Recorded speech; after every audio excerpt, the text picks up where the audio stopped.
Olá, meu nome é William Komatsu, sou formado em Educação Física, tenho mestrado e doutorado na área de Ciências Endocrinológicas, com especialização em Fisiologia do Exercício. Hoje eu venho conversar com vocês a respeito da atuação do profissional de Educação Física na área de doenças crônicas, como diabetes, hipertensão, obesidade. Hoje vamos especificamente falar sobre diabetes, e a importância desse profissional. Hoje o profissional da educação física não atua somente em uma academia, numa quadra ou num parque. O profissional da educação física pode atuar também através de consultas, orientando esses pacientes para qual é o melhor tipo de atividade que ele possa desenvolver com o seu professor, com o seu personal, e orientar também em relação a quais são os riscos da atividade física para essas pessoas.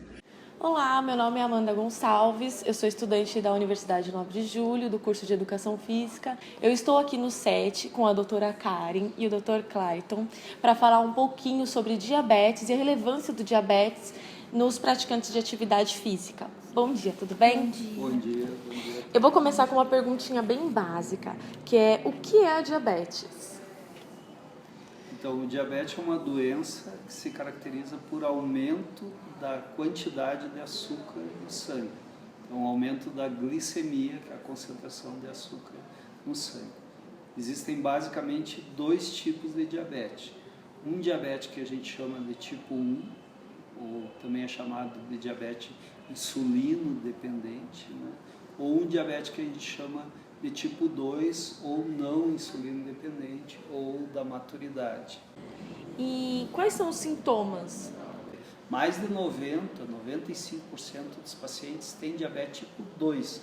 O tipo 1 ele é bem mais raro, ele chama a atenção porque ele inicia numa criança, num adolescente, tem que usar insulina, então é uma coisa que marca mais, né? Mas a grande maioria dos pacientes tem diabetes tipo 2.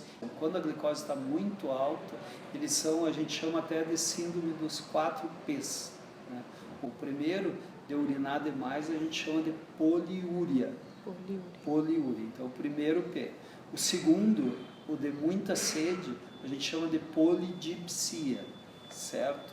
O terceiro P, na realidade, ele está relacionado com mais fome, porque ele perdeu o principal substrato energético agudo, que é o carboidrato, o açúcar.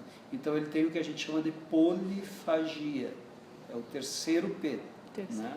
E por último, o último P, como ele está muito descompensado, ele não está conseguindo usar açúcar como fonte de energia, ele precisa usar uma outra fonte de energia. Inicialmente essa fonte seria da gordura, ele começa a queimar gordura, começa a fazer lipólise, né? Então ele tem perda de peso, que seria o quarto P.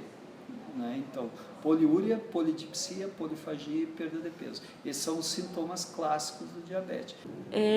Então, mito ou verdade?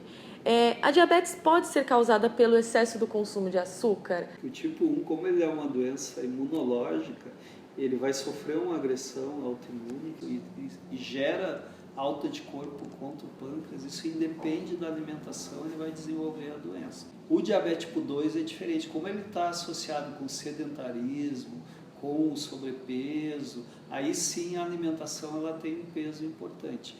E assim, de uns anos para cá, a gente tem conhecido alguns casos na escola de adolescentes, às vezes até crianças, a partir dos 10, 11 anos, que têm apresentado diabetes tipo 2. Se era uma doença teoricamente caracterizada por uma pessoa de uma idade um pouco mais elevada, por que isso tem acontecido?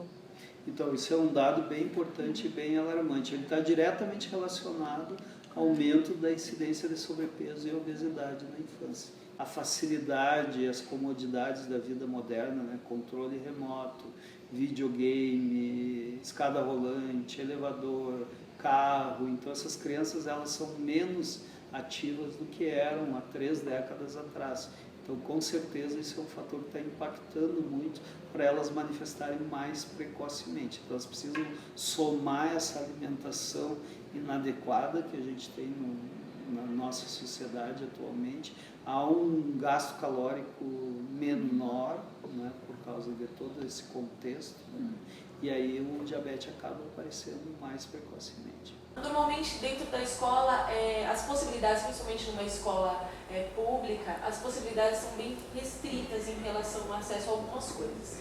E aí o aluno passou mal, não se sentiu bem durante a atividade física, o professor de educação física está lá e vem aqueles mitos, aquelas pessoas querendo interferir. Ai, olha, sal, não, água com açúcar porque ele não está se sentindo bem. Isso pode ser um grande risco, né, na criança que está praticando a atividade, e até mesmo aquela conduta do professor de falar, olha, se tem diabetes, traz um atestado que você não vai fazer atividade. Como o professor dentro da escola pode lidar com essa situação? A gente tem acesso, mesmo pela rede pública, de boas insulinas. A rede pública ela fornece as tiras reagentes para medir glicemia capilar, então o menino ele tem um aparelhinho que ele deve levar para a escola, ele pode medir, ele tem já o conhecimento das suas reações. A mãe, quando matricula o menino, ela deve comunicar que o menino é diabético. Hoje em dia a gente tem uma série de guias educativos com a linguagem super simples, né? Vocês podem colocar no Google o que vocês acham dessas orientações. Então eu acho que a primeira coisa que o educador físico que tem na sua turma um menino, uma criança ou um adolescente com diabético, ele deve procurar, deve usar aquele caso até como um estudo de caso para ele evoluir em termos de conhecimento. Doutora, você acha que nas famosas avaliações físicas, você acha que seria interessante se fizesse um teste de glicemia capilar? É um exame que é muito alterado dependendo do que a pessoa comeu, dependendo há quanto tempo ela comeu, né? Então a gente não utiliza ele como um exame de triagem de forma alguma. Existem os exames laboratoriais que a gente faz nos casos suspeitos, inclui aí a glicemia de jejum, às vezes o teste de tolerância à glicose, a própria hemoglobina glicada, que é um exame diagnóstico sim, mas a gente colhe no sangue e existem os casos suspeitos que nos exigem essa investigação. Mas de uma forma geral, esse exame da glicemia capilar, não. Oi, eu sou o Denis, universitário da Faculdade Uninove, Memorial, Noturno. Estou aqui com a doutora Karen e o doutor Clayton. E quais os cuidados que o diabético deve tomar na prática do exercício? Isso é bem importante. Existem dois extremos de pacientes que têm diabetes que precisam tomar muito cuidado. Um deles é o diabético insulino dependente. Alguns cuidados que eles aprendem quando acompanham conosco em relação a você realmente fazer a monitorização com a glicemia capilar, que é aquele do aparelhinho que você mede com a fitinha no dedo. E você pode, a partir daí, ver quando que essa pessoa pode fazer atividade física ou não. Agora existe aquele segundo perfil de paciente que a gente se preocupa muito, que é o paciente em doença avançada, já com estágio avançado da doença, independente se é tipo 1 ou se é tipo 2, mas que apresenta já algumas neuropatias importantes que podem gerar disfunções autonômicas, que a gente chama de disautonomias. Só o fato de, a longo prazo, esse paciente se expor a níveis glicêmicos altos, ele também vai alterar completamente o funcionamento, a resposta do coração e do sistema autonômico ao exercício. Esse paciente a gente se preocupa muito em submeter ele a uma atividade física sem uma supervisão adequada. Bom, doutora, você falou sobre a glicemia capilar, que indivíduos com abaixo de 80, naquele momento ele não deve executar atividade física. E que estejam de 120 a 150, ele deve ingerir uns 30 gramas de carboidrato, né? E eu queria saber isso, quais os cuidados que o diabético deve ter com a alimentação antes, durante e após o exercício físico.